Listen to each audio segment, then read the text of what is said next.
la justicia, la vida, son grandes temas que desde luego día a día están a nuestro alrededor. Y son dos temas en los que nos vamos a centrar en el programa de hoy, pero desde un punto de vista artístico y también profesional. Así que voy a empezar a presentar a los invitados.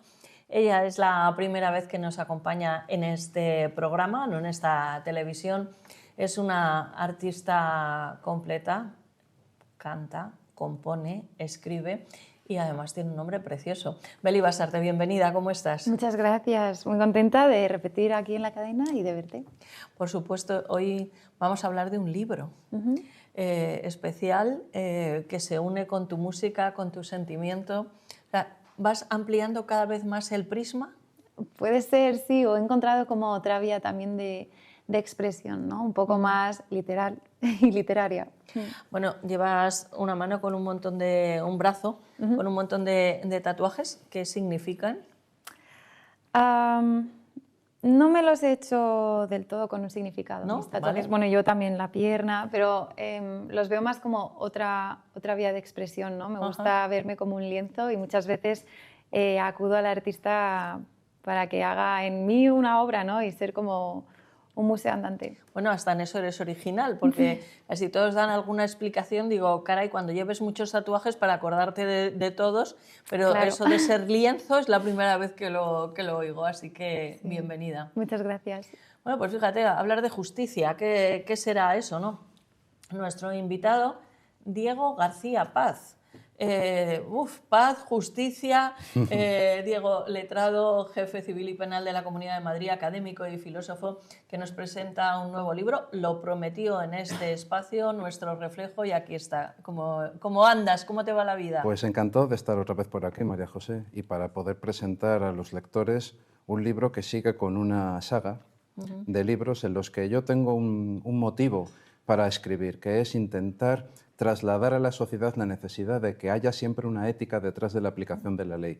Y lo digo casi como un clamor en el desierto, porque es que, por desgracia, en los tiempos que vivimos, esta cuestión de la ética, de un trasfondo bueno, positivo, de fondo, detrás de la vida social, detrás de las normas, pues creo que brilla por su ausencia y que es necesario que intento de una forma original ponerlo de manifiesto para que la sociedad sepa por dónde tiene que orientar los pasos, porque creo que vamos un poquito hacia el lado contrario. Es la impresión que tengo. Fíjate, yo no sé si es que estará pasando algo por el mundo, no lo sé, pero la otra vez que te entrevisté no me fijé tanto en este apellido Paz. Ya. Hay que ver en qué mundos andas entre la justicia, la paz, la ética. A lo mejor hay cierta causalidad y no tanto casualidad. En esta vida llega un momento que uno piensa que a lo mejor nada pasa porque sí. A lo mejor tiene un sentido, es verdad. Desde luego que sí. Pues te agradecemos que hagas estas reflexiones y que nos acerques conceptos que nos refresquen la memoria y nuestra manera de ser, porque en todos los terrenos, ¿no? Claro. Pues desde luego la ética, fíjate, la ética, la estética, y podríamos seguir por muchos campos. Bueno, él es un fijo en esta tele, Carlos González Teijón, en la Junta Directiva de Clave, bienvenido. Bien hallada, bien hallados a mis compañeros. Y bueno, ¿vienes con los deberes hechos? Vengo con los deberes hechos, voy a hablar muy bien de Diego García. Lo primero que debo decir es que hay que ver con qué serenidad le acaban de lanzar 2 misilazos a la isla para destrozarle la isla y el hombre ni lo ha mencionado ni ha dicho nada. Él es Diego García, el de la isla, Diego García.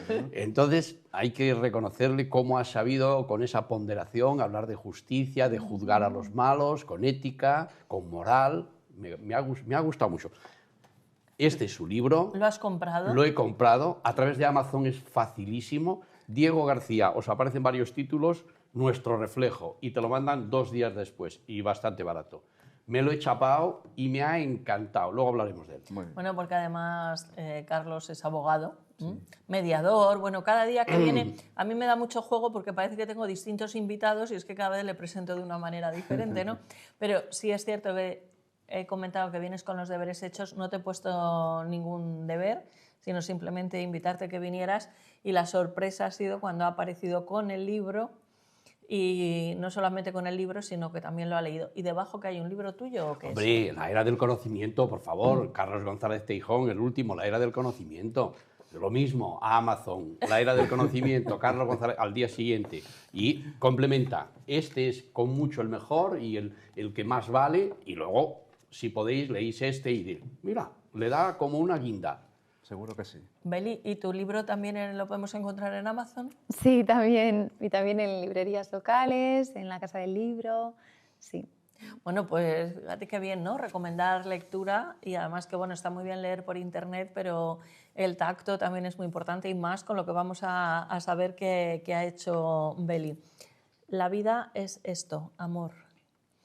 Uf, vida, justicia, paz, amor, qué grandes conceptos, Beli. Sí, y en eso estamos. Yo creo que todavía estoy descubriendo lo que es la vida, ¿no? Pero bueno, en este libro, como reúne muchas entradas de mi diario, ¿no? Es un libro de 10 capítulos correspondientes a las 10 canciones del álbum que publiqué en noviembre, Amor Letal, y cada capítulo, pues aparte de ser un poemario y álbum de fotografía analógica que me gusta mucho hacer, pues cuenta las historias que han inspirado estas canciones. Bueno, yo me he encontrado con un vocablo nuevo, por lo menos en las notas de prensa en España. Tiramos mucho del inglés, pero claro, dice que la creación se entrelaza con la identidad y la música con la memoria, en fin, y que son fotografías. Esto es de la nota de prensa de tu álbum privado, ilustraciones originales y un scrapbook. ¿Qué quiere decir esto? Un collage. Bueno, pero es que collage tampoco bueno. No, pero collage yo creo que lo tenemos Sí, más ¿no? cercano. Más... Pero quiero decir, es un término que se está... Es que yo le preguntaba antes al equipo de producción, ¿eh? Cuando alguna palabra encuentro así, digo, ¿se está usando esto? Por ejemplo, en redes sociales, yo me he encontrado que dice, no me entusiasma eso, no me apasiona, ¿cómo es? No me encanta, ya me lo han soplado. No me encanta. Y yo les digo, ¿pero por qué tiene que decir no me encanta? Puede ser no te gusta o me gusta, no me gusta. Y entonces hay algo que es una frase que ahora se lleva mucho, no me encanta, ¿no? Entonces digo, bueno, pues igual el scrapbook se ha puesto de moda. Puede ser. Yo hasta donde sé, scrapbook es un término que vengo escuchando desde hace muchos años. Yo tengo una tía que vive en Canadá y allí se pasan tantos meses sin poder salir a la calle con el frío que pues muchos hobbies de hacer en casa han nacido allí y al menos yo me familiaricé con el término allí y consiste en hacer collage, en pues, recoger fotografías, recortar, pegar, pintar encima diferentes materiales y el libro, pues mi editor Javier Ortega me propuso, ¿no? Él además le gusta mucho el collage y me pasó referencias de Björk o de Florence que me encantaron y dije, pues sí que puede tener sentido, ¿no? Terminar el libro que está en blanco y negro con un final de color. Qué bonito. Hay una frase que suscribo al 100%, ahora le preguntaremos a nuestros invitados también, pero dice, sentir sigue siendo un acto revolucionario. Fíjate. Yo creo que viene muy, muy al pelo también a lo que estaban comentando antes, ¿no? De cómo igual las acciones empiezan a estar menos guiadas por sentimientos puros, ¿no? Y de amor y de, ¿no? La ética, justo estáis comentando. Así es.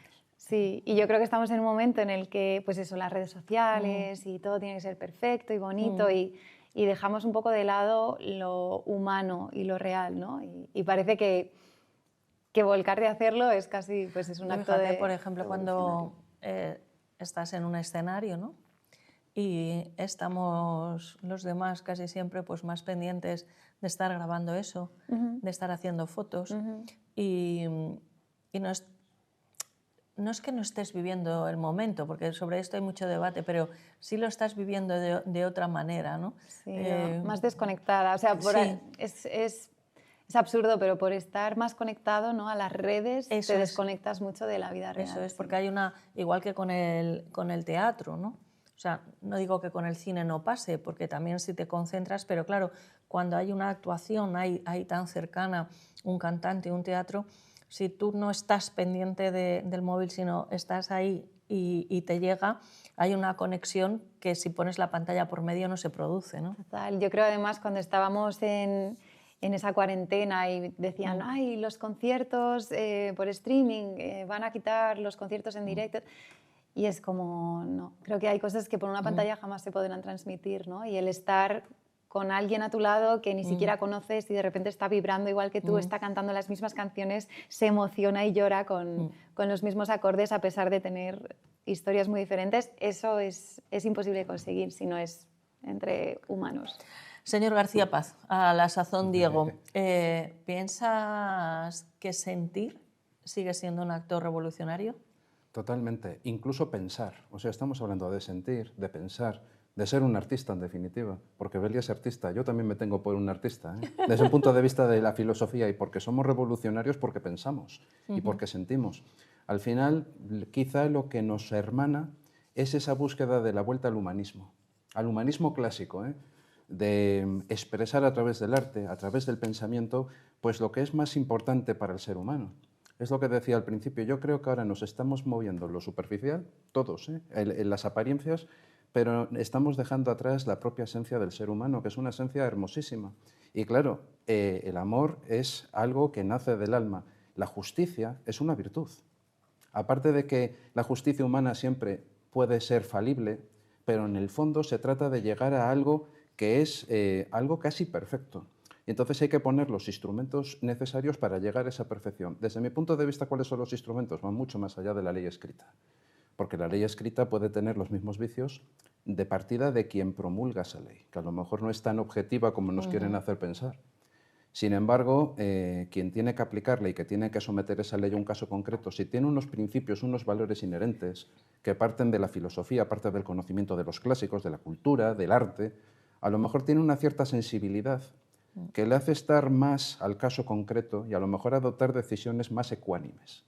Y por ahí a lo mejor sí, quizá todos estamos en esa sintonía, ¿no? De que al final somos unos artistas, en el sentido de que miramos más hacia el interior, hacia la vuelta al origen del ser humano, que eso es el humanismo clásico de siempre, ¿no? Desde luego, y esto último ahora le pasamos la palabra a Carlos, pero conecta con uno de los conceptos de esta obra. Iba a decir trabajo, pero creo que es más una obra, ¿no?, de Beli Basarte. Dice que cada capítulo es un trocito de su alma. Entonces, precisamente es lo que estaba ahora resaltando Diego. Carlos, sentir, sí, tú sientes mucho y haces sentir, me consta. Beli está expresando la perfección de una famosa frase que ya está publicada, entre comillas, que dice que la vida no es razonada, la vida es sentida. Cierro comillas. ¿Por qué? Porque nadie que no se ha casado o nadie que no tiene hijos se lo pueden explicar y puede leer un tomo o dos o tres, pero no va a sentir lo que es esa sensación. Y por lo tanto ella hace muy bien, va a la esencia pura, que es solo aquello que sentimos, solo aquello que vivimos es lo que nos impregna, lo que nos forma, lo que nos forja, y por eso pasamos a ser una persona diferente. Alguien puede leerlo en un libro, y está bien, y debe leerse libros, pero es muy distinto a sentirlo y a vivirlo. Por ejemplo, una prueba mala que estamos viviendo. Estados Unidos vivió la Primera Guerra del Golfo. No han aprendido, como aquellos soldados ya están en casa, y estos no han sentido todo aquello, vuelven a repetir lo mismo. Si lo hubiesen sentido, no repetirían la operación. Y si miramos la historia, veremos que siempre es así. Por lo tanto, hay que sentir las cosas. Hablaba muy bien Diego de lo que es la justicia y él que lleva derecho penal. Claro, todos hablamos a veces de idealismos, pero cuando enfrente tienes a un maltratador, tienes a un ladrón que ha dejado a familias en la pobreza, pues entonces sientes que no todos somos iguales y que no puedes aplicar el mismo código a todo el mundo. ¿Dónde surge eso? Del sentimiento de ver que lo que ha hecho esa persona, incluso, como dirían los clásicos, de que el infierno está empedrado de buenas intenciones, aún con buenas intenciones, pero el resultado ha sido nefasto y por lo tanto debe ser juzgado y penalizado. Pero eso solo sintiéndolo y viendo que ha sucedido, que lo hemos vivido, es cuando podemos aplicarlo. Fíjate, Beli, todo lo que promueves, porque claro, la vemos y es angelical verla, porque es súper dulce hablando y todo. Me la imagino hasta haciendo unos pasos de ballet, como que no ha roto nada, y resulta que lo que nos están metiendo es una tralla muy interesante a nivel mental. Este libro dice que se basa también en una parte que es ese dietario o esas anotaciones, ese diario personal que se va haciendo. ¿Tú llevas un diario personal? Sí. Sí, que esto me desde- ha recordado a mis épocas de niña, ¿no? Que ibas haciendo así el diario, pero ¿lo sigues haciendo? Sí, de hecho en el libro hay entradas hasta de 2013. Caray. Sí, y a día de hoy sigo haciéndolo. Creo que es una forma, bueno, ya no solo casi de terapia, ¿no? El soltar. Muchas veces los nudos en la cabeza parecen imposibles de deshacer y cuando lo plasmas sobre un papel de repente te das cuenta de que a lo mejor no era tanto. Es verdad. Pero siento que también el diario es una forma de hacer una fotografía interna, ¿no? Tenemos muchas fotos a lo mejor de niña, pero saber exactamente qué estabas sintiendo aquel día con lo que sabías hasta el momento, me parece como un experimento, una forma muy bonita también de autoconocimiento, ¿no? Y de revisitar a tu niña o a tu yo de hace, aunque sea unos meses. En la parte sentimental, ¿cómo es ese tsunami que se produce, ¿no? Ante acontecimientos? Bueno, pues no sé, creo que los más bonitos, por lo que oigo a la mayor parte de los artistas, motivan menos, desgraciadamente, ¿no? Que los que son trágicos. No sé si eso, trágicos, a lo mejor me estoy pasando, ¿no? Estoy añadiendo aquí una carga emocional demasiado fuerte, pero bueno, de los que nos hacen sufrir, ¿no? Es verdad que ese es más productivo o que a lo mejor en este trabajo te ha servido de espoleta. Sin entrar en detalles. Diría que a mí y a muchos artistas nos inspira más la tristeza, ¿no? Y la nostalgia. Yo por lo menos soy súper nostálgica y cuando estás en un momento bonito, en un momento feliz, estás a lo mejor más viviéndolo. Yo es verdad que cuando he sufrido, el cuerpo mismo me pedía agarrar la guitarra y he encontrado siempre una forma más cómoda para mí de expresarme a través de las canciones que contándolo. De hecho, hay muchas cosas que me he guardado para mí, pero mis canciones lo gritan, ¿no? No sé si queréis preguntarle alguna cosa o comentar de lo que estamos hablando. No, yo alabarla, que sepa que, mira, muchos espectadores van a saber de qué hablo. Karen Blixen cuando dice, yo tuve una granja en las montañas de Boj, en África. ¿Os acordáis? Es un diario. Es un diario y por lo tanto va recogiendo Karen Blixen todo lo que había vivido en Memorias de África. Peliculón. Peliculón y literatura. Sí, sí. Sí, al final en todo lo que uno escribe, estaremos de acuerdo, al final hay un componente autobiográfico, siempre estás tú ahí. De alguna manera, de una manera u otra, a veces muy visceralmente, otras veces más encubierto, pero tú estás ahí. Y a los artistas se les conoce muy bien por su obra. O sea, muy bien, se les puede llegar a conocer hasta el milímetro. Casi más, o sea, hablando con una persona, desde luego, pero a través de lo que escriben, lo que cantan y lo que pintan, es que se les ve a la perfección el alma, ¿eh? Se les conoce muy bien. Claro, porque ahí es desde dentro, ¿no? Y es cuando te abres en tu intimidad a contar, vestido de lo que tú quieras, el cómo te estás sintiendo. Sí, pero eres tú. Eres tú. Claro. Diego ha hecho un recuerdo maravilloso, que es el Siglo de Oro Español. ¿Quién escribió y vivió el Siglo de Oro Español?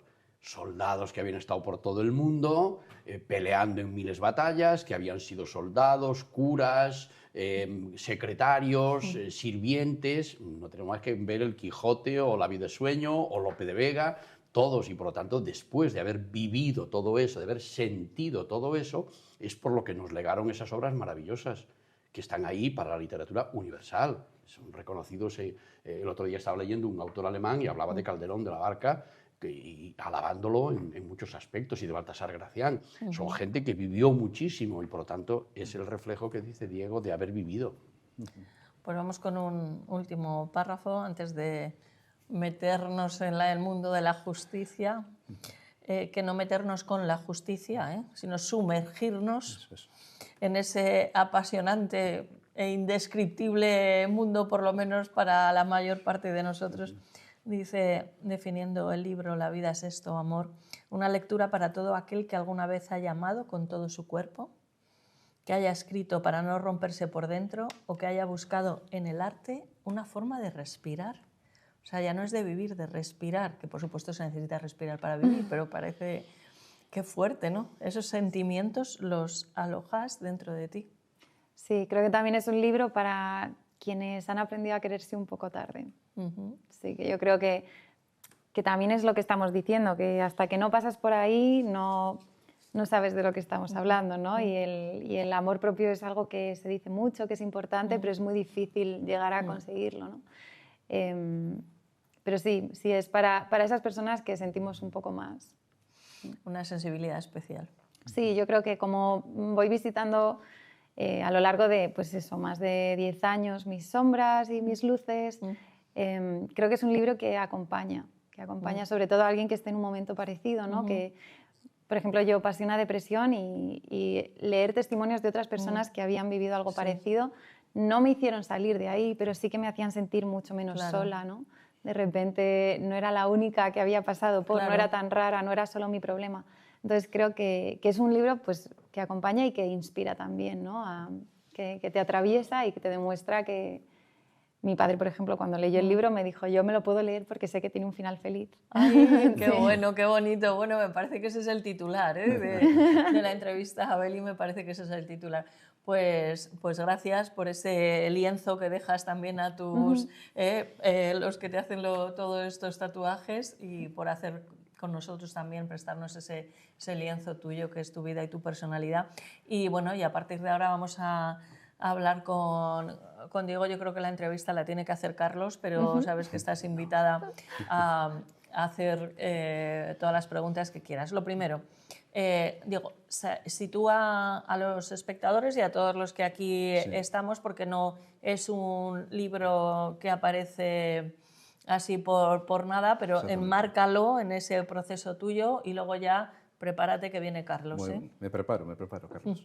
Bueno, este libro forma parte de una serie de libros. No es un libro que haya nacido, como bien dices, María José, por inspiración instantánea, por ciencia infusa. No, no. Esto viene de un proyecto que yo inicié allá por el año 2020, en el que bueno, me propuse hacer una recopilación de diferentes artículos que iba publicando en medios digitales, en los que trataba de hacer valer cómo diferentes personajes de la historia de la humanidad, que no necesariamente son los al uso, estamos hablando de personajes clásicos, pero también de personajes de la actualidad, de personajes del cine, de la música incluso, del arte, y cómo todos ellos tienen un mismo hilo conductor a través de los siglos y su vida, que viene a ser el que hay algo, un trasfondo detrás de la realidad, de la aplicación de las leyes del derecho, que es mi campo, que hace que al final tenga que inspirarse toda norma jurídica en un sustrato de lo que los clásicos llamaban el derecho natural, es decir, los principios y los valores esenciales del ser humano, ¿no?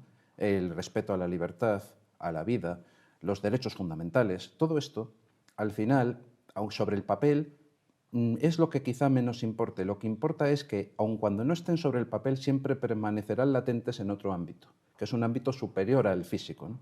Entonces, como no tengamos bien aprendido el hecho de que esto se residencia en un ámbito superior, ético, nos vamos a encontrar con que a lo largo de la historia, a lo mejor las normas jurídicas que vayan entrando en vigor no respetan realmente esos derechos y que en la realidad práctica nos encontramos con muchas carencias en cuanto a esos derechos fundamentales. Entonces, esto es algo que con el paso de los años yo estoy viendo que veo que responde a algo que no se cumple en la realidad, que hay muchos pies de barro que empiezan a caer precisamente porque la legislación no cumple con este fin primigenio. Entonces, trayendo a colación a muchos personajes, en el año 2020 empecé con un libro que se llamó La desesperación como origen del derecho.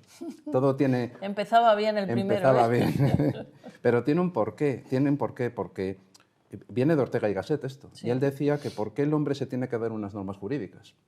Porque si nosotros viviéramos en un estado de perfección y tuviéramos un componente ético brillante, no haría falta tanto derecho. Ni existiría el delito, ni existirían las malas formas, ni existiría la delincuencia, ni las faltas de derechos, porque todos seríamos capaces de vivir en armonía.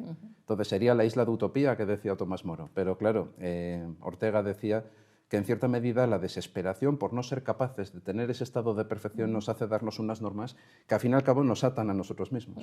Y esto también incluso Nietzsche lo dice, es decir, que el derecho es un mecanismo como de contención, porque no somos capaces de contenernos a nosotros mismos y eso es desesperante. Si uno lo piensa bien, dice, ¿por qué me tengo que imponer yo unas normas cuando yo perfectamente podría controlarme? Entonces ese primer libro empezó ahí y empecé a aglutinar diferentes artículos y salió el siguiente que se llama Entre la ley y la honestidad. Y es un libro que versa mucho sobre la confrontación entre la política y la filosofía. Entonces, la imagen del libro, que por cierto la editorial que los publica, que se llama Torre de Lis, es magnífica respecto de la forma de editar, porque sabe muy bien plasmar lo que quiero, incluso estéticamente. Lo que hizo fue confrontar en una imagen que está en Córdoba, que me encantó. Es una imagen, una escultura, que confronta a Gran Séneca con su pupilo, que era Nerón. Claro, Séneca era un estoico. Nerón sabemos que le faltaba mucho, que tenía muchos problemas. Entonces, claro, ¿qué ocurre? Que esa imagen es muy ilustrativa. Séneca le está intentando inculcar ciertos principios morales a Nerón. Y Nerón no le escucha para nada lo que está escuchando y de hecho pone una cara y un gesto de furia cuando le está escuchando y el hombre le está diciendo, pero por favor, date cuenta, le estaba intentando orientar. Y ya sabemos cómo acabó la historia. Sí. Es decir, Séneca al final fue perseguido por él, al final se suicidó. Pero claro, Nerón estaba detrás suyo y muchas veces esa presión, siendo él un estoico, Sí. pero los paradigmas, es decir, ese enfrentamiento entre la filosofía y la ley, es lo que quiero poner en valor, que lo ideal sería que se hermanasen. Y por eso decía Platón, el mejor gobernante es el filósofo. En la isla, en una república griega donde la cabeza sea un filósofo y todos sean unos pensadores, llegaremos a la perfección, porque si no hay una tendencia hacia un lado perverso, por decirlo así. Y el filósofo lo tenían como alguien que se elevaba por encima de lo que él quería, sino que velaba por el interés general. Ese libro le siguió el siguiente, que fue Los ojos vendados de la justicia. Es un libro que me consta que ha tenido quizá de todos los que he escrito la mayor repercusión, porque es una imagen muy gráfica, es la imagen de la justicia con los ojos vendados. Y yo lo que planteo ahí es lo siguiente: si esa imagen de la diosa Temis, que es la imagen arquetípica de la justicia vendada, tiene una venda porque, para ser objetiva, o si realmente la están forzando a estar cegada, si la ponen una venda para evitar que pueda hacer realmente su función como es debido. Entonces, claro, se ponen muchos ejemplos de cómo a veces la justicia, pues a lo mejor bien alterando los hechos, y hablo del caso de Marilyn Monroe, por ejemplo, que sabemos que la muerte de esta chica pues es una cuestión muy discutida. Sí. Muy discutida, de hecho, pues últimamente aparecieron ciertas nuevas averiguaciones de que a lo mejor los informes forenses pues apuntaban a que su muerte no había sido precisamente porque ella se hubiera suicidado ni de una manera casual, ¿no? Entonces eso es alterar los hechos para dar a la opinión pública una idea que es diferente a la realidad. Después de ese libro vino otro, que es Un día más en el paraíso, que tuve el placer de venir aquí a hablar de él. Ese libro abunda mucho en el mundo de las apariencias. Es decir, yo también, por mi profesión, me compete mucho andar por debajo de lo que se ve, porque la materia penal implica entrar en el fondo de cosas que no están en la superficie, porque aparentemente todo está muy bien, pero en la realidad material eso solamente sirve como un disfraz, por decirlo así, para ver que todo, realmente la realidad no es tan buena como nos lo quieren pensar, ¿no? o ver, ¿no? Entonces, esa es Un día más en el paraíso. Al final lo que quiero decir es que esta bondad, este estado maravilloso que nos quieren presentar, pues a lo mejor no es tal, y tenemos que entrar en el fondo para ver que esa apariencia encubre otra cuestión muy diferente. Y finalmente llegamos al que es de más reciente salida, que es el que vamos a hablar Sí, es el hoy. que va a analizar ahora mismo Eso es. Carlos. Ahí le pasamos la palabra a Carlos. Muy bien. Y ¿cuáles han sido tus primeras sensaciones? Y luego puedes hacer un análisis más profundo, que sé que te gusta y lo disfrutas, pero tus primeras sensaciones al leer el libro. Pues mis primeras sensaciones han sido una enorme felicidad por ver a una persona preocupada por lo que tanto falta hoy en el mundo, que es unas normas ideales, culturales, ancestrales, más allá de la realidad que tenemos delante de los ojos, para organizar un grupo social. Y por lo tanto él ha indagado muchísimo, habla de dos papas, habla de una judía que se vuelve cristiana y luego monja, habla de filósofos, habla de un islamista, habla de filósofos del idealismo alemán o filósofos españoles, del catolicismo español, y cómo todos coinciden en lo mismo, como ahora al hablar de Luciano Séneca, que es la búsqueda de un criterio ético, moral, para que podamos regirnos, para que no sea lo que diga uno, lo que diga el otro o lo que diga un tercero. Y por eso él lo enlaza muy bien con la justicia cuando habla. De lo que se trata de la justicia vendada, la idea primigenia es que no juzgues siendo tu madre o siendo tu padre, sino, como dice el Código Penal, el que matare a otro, artículo 407. Por tanto, no importa quién le mató, y ese se la venda. Claro, no, es que, claro, si fue mi hijo el que mató al otro, pues voy a exculparle. No, el que mató a otro. Y por lo tanto es un homicidio, lo haga quien lo haga. Esa es la venda, ¿no? Luego se le puede cambiar la venda. Y por lo tanto es un libro que yo recomendaría para todos los alumnos que puedan tener una visión de lo que es buscar la moral. ¿Alumnos de Derecho? No, alumnos de bachillerato, alumnos de 14 años, de 15 años, 12 años, es decir, que sepan que en la vida, en el comportamiento con sus amigos, hoy con sus amigas y ellas con ellos, tenemos que tener unas normas morales, unas normas éticas, unas normas de comportamiento, respetar al otro, a la otra, buenos días, buenas tardes, esa es la moral. Cuando nos saltamos todo eso, pues entonces viene el derecho penal y viene toda la regulación.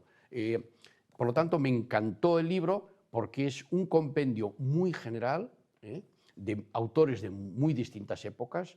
Habla de Nefertiti, que se la conoce en el Imperio Antiguo, en Egipto, y habla de autores de mi adorado Miguel Hernández, que murió en el año 37, o sea, en Alicante. Y, por lo tanto, es una visión del ser humano. Y el hablar así de los seres humanos y de las seras humanas, porque hay al menos 2 mujeres en el libro, me ha encantado. ¿Y cómo las has llamado? Seres humanos, seras humanas, ¿no? Oye, hay que Bueno, ser inclusivos, ¿no? No, lo que no hay que ser, estos son cada uno que opine lo que quiera, lo que no hay que ser es estúpido, somos Yo seres sabes humanos que así todos. te pincho un poco porque yo lo sé sé que y estaba muy callada yo, pero bueno, y alguna es que digo, a ver si es que es otro concepto que hay que no conozco. Uno nuevo. De uno nuevo. ¿Y tiene usted alguna pregunta para el letrado?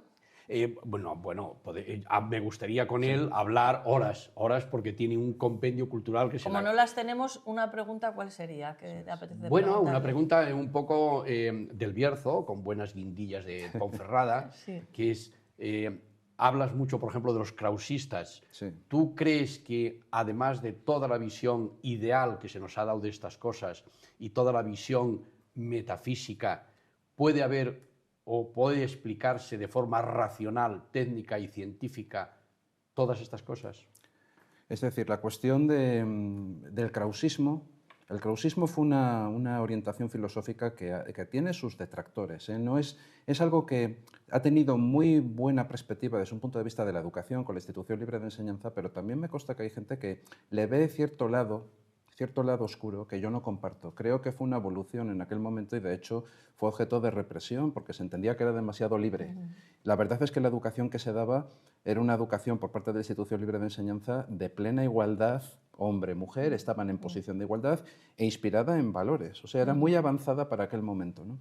Pero desde un punto de vista, si me preguntas, desde un punto de vista si esto se puede ver desde una perspectiva técnica, te diría que sí. De hecho, en la filosofía del derecho, una de las ramas que tampoco es muy defendida actualmente es la del justnaturalismo, que es, o que llaman ahora justmoralismo, es decir, aquellos en los cuales yo me escribiría, que entendemos que el derecho tiene que tener un componente moral inexorable, porque en el momento en que no lo tenga y únicamente sea la norma positiva, podemos encontrarnos en una situación de que la norma no obedezca a las necesidades de todos, sino a las necesidades de algunos, y que se hagan ad hoc para beneficiar a una persona, para beneficiar a un colectivo. Y tenemos ejemplos, tanto en este país como internacionalmente, muchísimos.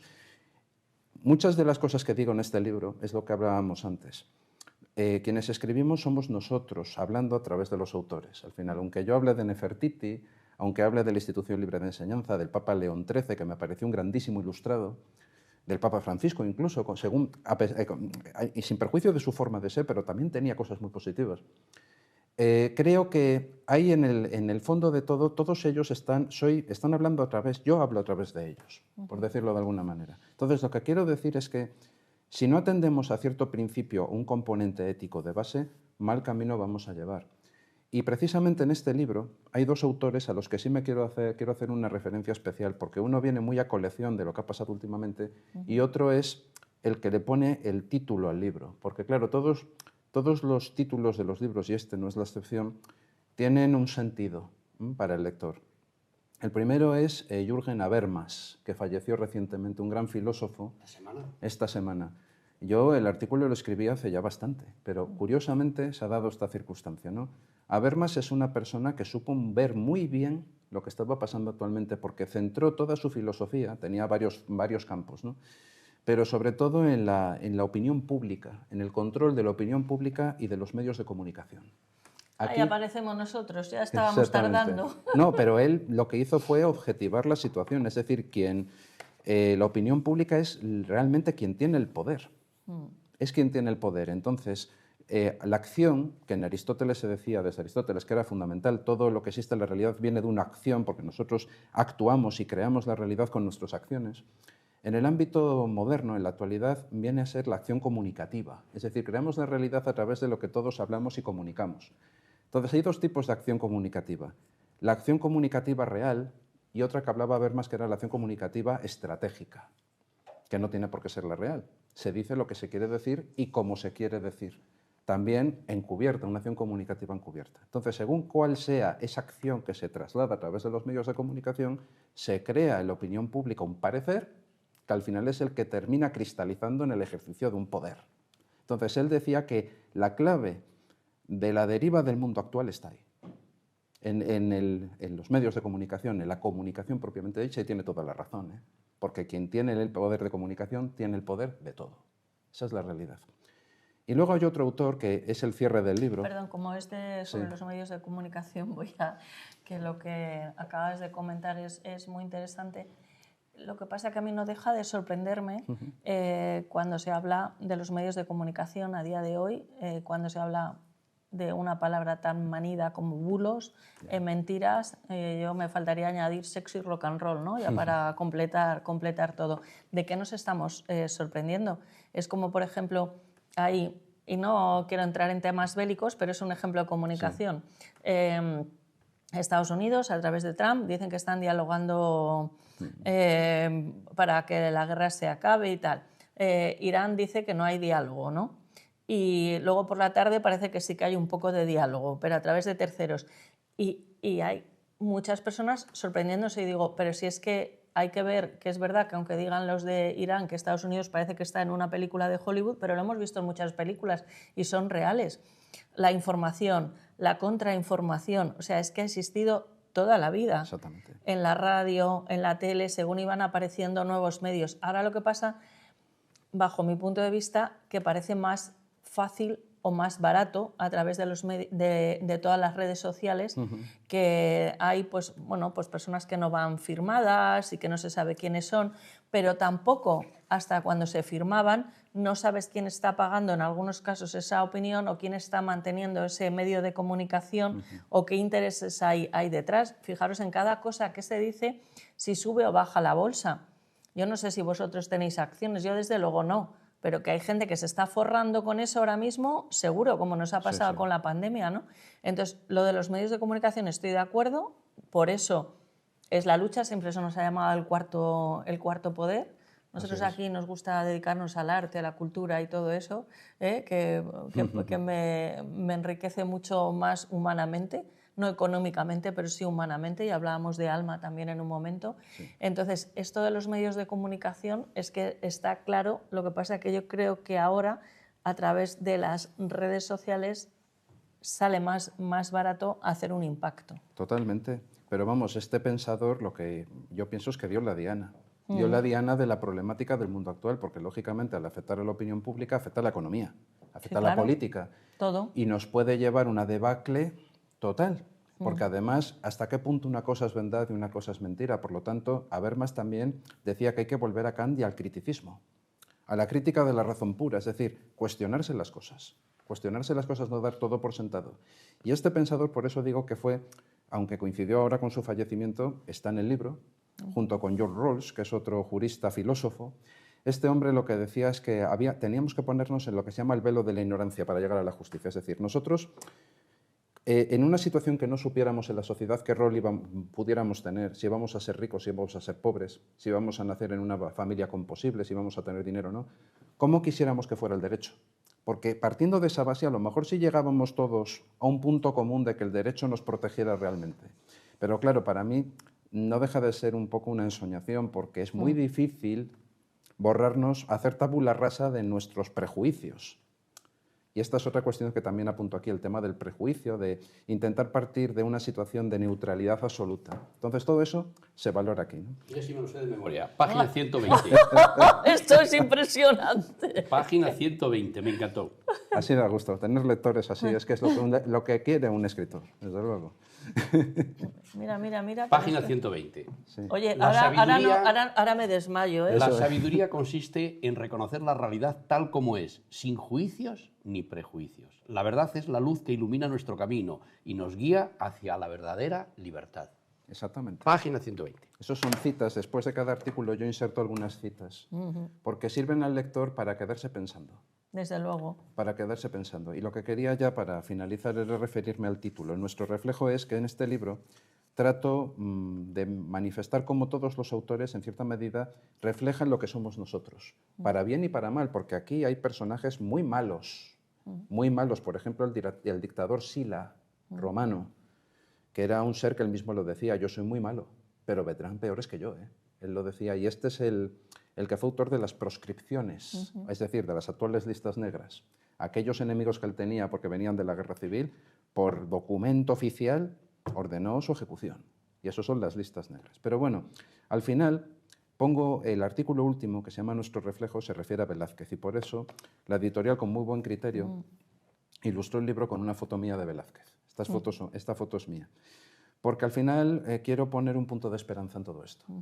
Y viene de una inspiración que tuve al entrar en el Museo del Prado, que suelo ir bastante, y ver el cuadro de las Meninas. Te encontrarás con Belén Esteban, ¿no? Porque dice que va todos los días o todos los fines de semana. Pues mira, no ha así. coincidido. A lo mejor cualquier día también. Pero bueno, sí, es decir, la verdad es que si uno se queda allí puedes extraer. Yo me quedé mirando a Velázquez, porque sabéis que Velázquez está mirando al espectador. Sí. ¿no? Porque él... Y me quedé mirando a Velázquez, me quedé mirando al cuadro con los reyes que están, sabéis, detrás reflejados, y me llevó a pensar en ciertas cosas que están plasmadas aquí. Entonces, el último capítulo no es ensayístico, como son todos, sino que es una especie de o de género epistolar o de monólogo interior del rey Felipe IV, que era el monarca que en el momento que estaba Velázquez como en la corte, ¿no? Y él reflexiona, Felipe IV, sobre cómo se hizo el cuadro, y es muy emotivo porque él habla de su hija, él habla de tener un recuerdo para toda su vida que le había pedido su amigo Velázquez, porque eran en el fondo muy amigos, que hiciera algo que quedara para la posteridad, pero que no quería el retrato al uso, sino que fuera una imagen enmarcada de su querida niña para siempre. Entonces, al final, Velázquez hizo una imagen de él y de su esposa mirando a la niña congelado en el tiempo, porque es así, ¿no? Pero más allá de eso, a mí Velázquez, mirándome fijamente, es como si nos estuviera diciendo algo, a través de los siglos, ¿no? Y entonces eso me llevó a una reflexión y Velázquez diría, oye, en el mundo en el que vives tú ahora, ¿esos valores que a mí me llevaron a hacer esta obra de las Meninas siguen vivos? Ese valor de la familia, ese valor de querer tener a tus hijos para siempre congelados por el cariño, sigue ahí. En este siglo XXI, estos sentimientos que al final han llevado a hacer esto, esta ética, ¿permanece o no permanece? Entonces, al final, el rey dice, después de pensar todo esto en alto, dice, yo no sé, yo creo que Velázquez es muy buen amigo mío y un gran pintor, pero es mucho, mucho más que un gran pintor. Eso termina diciendo el rey Felipe IV. Qué bueno. Entonces, bueno, ese es el mensaje que quiero dejar un poco ahí ya más literariamente. Y ojalá, como hemos hablado, este libro llegue incluso a personas que están en el bachillerato y que puedan ver que personajes de todo tipo nos están llamando y nos están implorando por algo. Volver al humanismo, volver a la crítica, volver a la moral. Porque ahí está la salvación de todos, realmente, según como veo yo el mundo en la actualidad. Desde luego que sí. Pues esa... Bueno, sabes, digo que lo mío es algo mucho más frívolo, ¿no? Luego mis apuntes. Y ¿sabéis cuántos perros hay en el cuadro de las Meninas? Pues hombre, yo veo uno, como mínimo. ¿Tú? Yo creo que hay dos, pero... Vale. Beli, no sé si te puedo meter en este embarque. No, y mira que he estado antes esperando pero es difícil, y he visto, ¿verdad? he estado arriba, hay un libro de Velázquez, Sí, es y verdad. lo he estado ojeando, pero no he Es llegado verdad. al cuadro de Bueno, las Meninas. esto es cultura televisiva, de algunos concursos que veo y cómo nos traiciona, que también sería otro tema a tratar, lo que pensamos que hemos visto, ¿no? Yo cuando lo estaba preguntando dije que dos, eran El Hormiguero concretamente. Porque aquí citamos los programas y las teles y todo, no hay problema, que eso es otra cosa, los medios de comunicación que ahora no se citan entre ellos. Y bueno, realmente hay uno, así que va más al Prado que los demás. Carlos, brevemente sobre tu libro, dinos algo, porque has estado haciendo promoción del libro de García Paz. El mío se promociona. El mío es la finalización... es La era del conocimiento, Carlos González Teijón. El mío es la culminación de todo el inmenso trabajo de Diego. Es darnos cuenta, a través del conocimiento y de la razón, que robar a otro, golpearle, herirle, no tiene que decírmelo ningún Dios, no tiene que decírmelo ninguna moral, ni ninguna ética, no está ni bien ni mal, sino que es imposible construir un pueblo donde unos se roben a otros o se agredan a otros. Habría que construir una muralla alrededor de cada casa. Por lo tanto, si queremos tener un pueblo, un simple pueblo de 40, 50, 100 vecinos, es imprescindible que prohibamos todas esas cosas malas. Como los antiguos vivían en la literatura y en la ensoñación, pues inventaron las tablas de la ley, la ley de las 12 tablas de los romanos, etcétera, etcétera, etcétera. Mera literatura. Pero nosotros ya tenemos que entrar en la era del conocimiento, ser técnicos, ser científicos y entender que si a mí no me gusta que me violen, yo no puedo violar a nadie. Por lo tanto, no tiene que haber ninguna norma moral ni ética que me lo diga. Y como eso, robar o no celebrar las fiestas para todos en el pueblo. Podemos ser San Ambrosio, San Antonio, San Juan, pero tiene que haber una fiesta, claro, que es nuestra tabla de la ley, el número 3, ¿no? Y como eso, pues todo ese argumentario es un argumentario mítico, es un argumentario del pasado, pero que nosotros ya tenemos que pasar a la era del conocimiento y darnos cuenta que todo eso es técnico, es científico. Ya no está aquí con el señor aquel que, creyendo que eran molinos o gigantes, cogió el pobre caballo y no le importó lo que sufriera el caballo y montado en el caballo se estampó contra el molino. Le decía, mire vuesa merced que son molinos, porque hay mucho también en lo que plasma Diego, en la invención a través de las novelas de caballería de creer que estamos ante gigantes que están moviendo los brazos, cuando no tenemos delante más que molinos. Robar está mal porque tampoco a nosotros nos gusta que nos roben. Claro. Y por lo tanto, si establecemos unas reglas que son ya técnicas y científicas, se acabó ya toda la fundamentación mítica. Porque para darle a él un poco de su propia autocrítica, como Congreso de Clave... Último minuto, que tú eres de baloncesto. Congreso de Clave en Marbella. Están hablando sobre las fake news, sobre los bulos. Pido el micrófono y digo, vamos a ver, perdón, para no ofender a los que aquí están. ¿No os han contado que Mahoma montó en el caballo, estuvo toda una noche montado en el caballo dando vueltas, fue a la Meca y volvió a Jerusalén? ¿Eso es verdad o es un bulo? Y no os han contado que una mujer que pudo quedarse embarazada mirando al novio, es posible, pero que parió y siguió siendo virgen. ¿Cómo se puede abrir el canal de un parto y seguir siendo virgen? Y la gente se lo ha creído 2000 años. Por lo tanto, venir hoy hablando de bulos y de fake news, pues es un poco tomarnos el pelo, como dice muy bien Diego, si tenemos espíritu crítico. Carlos González Teijón, desde luego lo tiene, forma parte de la Junta Directiva de Clave con B, los editores, es abogado también y amigo de esta tele y de este programa. Bueno, y la cabeza nos la has puesto a pensar, desde luego, con esta quinta parte de tu saga de la justicia, Nuestro reflejo. Diego García Paz, lo leo porque letrado jefe de civil y penal de la Comunidad de Madrid, académico y filósofo. Ahí es nada.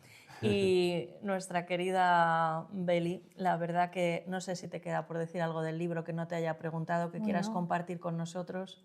Creo que lo hemos abordado todo, que es verdad, como decías, que es un libro de estos de tener en papel, de tener entre las manos, que huele al libro nuevo y es una experiencia, es un viaje.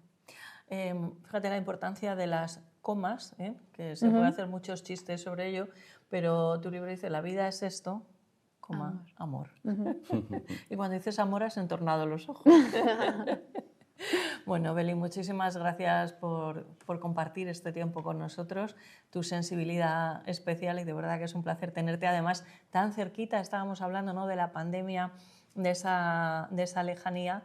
Pues fijaros, yo me voy con un poquito de arte hoy muy cerca de mí, y gracias a vosotros por compartir este espacio. Y a todos nuestros espectadores, pues si me permiten que les dé un último consejo, les diría que sean ustedes malos, pero que puestos a ser malos, que sean muy, pero que muy malos, porque dicen los que entienden de esto que es divertidísimo.